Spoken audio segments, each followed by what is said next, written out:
C'est un château qui date du Moyen-Âge et depuis plusieurs années, Anna Sophia de Vassal et son mari restaurent ce domaine, pierre après pierre, patiemment. Il faut dire qu'il y a encore beaucoup à faire, des toits jusqu'au souterrain mystérieux. Tout de suite, portrait d'une passionnée du patrimoine qui est en train de sauver son château.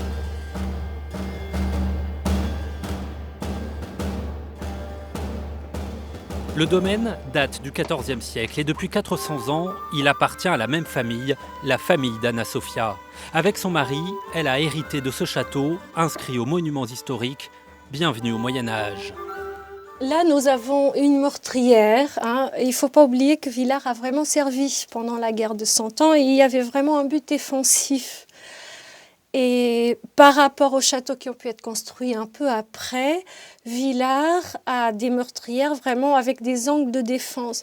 Il y a une perspective parallèle au mur qui permet de vraiment défendre la muraille.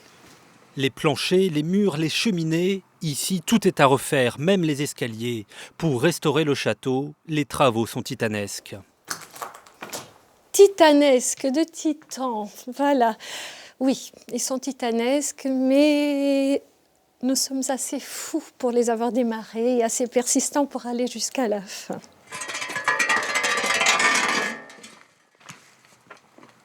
Sous terre, Anna Sophia explore les mystères de son château, un souterrain d'une dizaine de mètres de long. La légende veut que ce passage continue jusqu'au village voisin, mais il est muré, personne ne sait depuis quand ni pourquoi. Derrière ce mur, des mystères restent à découvrir. Une autre légende dit que Jeanne d'Arc serait passée par ici. Pendant la guerre de 100 ans, la forteresse était un point stratégique. Le duc de Bourgogne et les Français se sont battus pour le récupérer. Aujourd'hui, c'est au tour d'Anna Sophia de se battre pour que le château renaisse. Mais à la limite, on va s'arrêter là aujourd'hui. Oui. Est-ce que j'aurais pas assez de sable? Oui, surtout. Et je pense... Bon, et surtout, il risque de geler. Avec le temps, une partie de ce mur est tombée. Des artisans locaux récupèrent sur place les pierres pour une réparation d'urgence. Donc là, c'est une priorité, c'est assez urgent, puisque sinon, les pierres retomberont petit à petit. La sape va s'agrandir et le mur risque de s'écrouler par la suite. Oui, donc nous sommes en train vraiment de sauver le vieux château, d'aller aux choses les plus prioritaires. Depuis une dizaine d'années, une grande partie de la toiture a été refaite. Faute de financement, une autre partie attend son heure.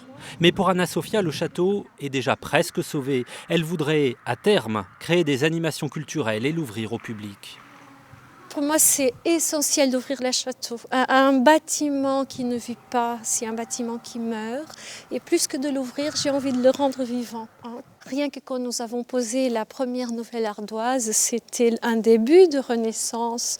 Vous y êtes maintenant parce que Villars est déjà né pour sa nouvelle vie. Après, oui, ce sera les temps modernes. Pour rendre ça superbe au château de Villars, il faudra des années de travaux et de motivation. Un chantier qui ne se fera pas sans aide, mais un défi nécessaire pour la survie de ce patrimoine bourguignon.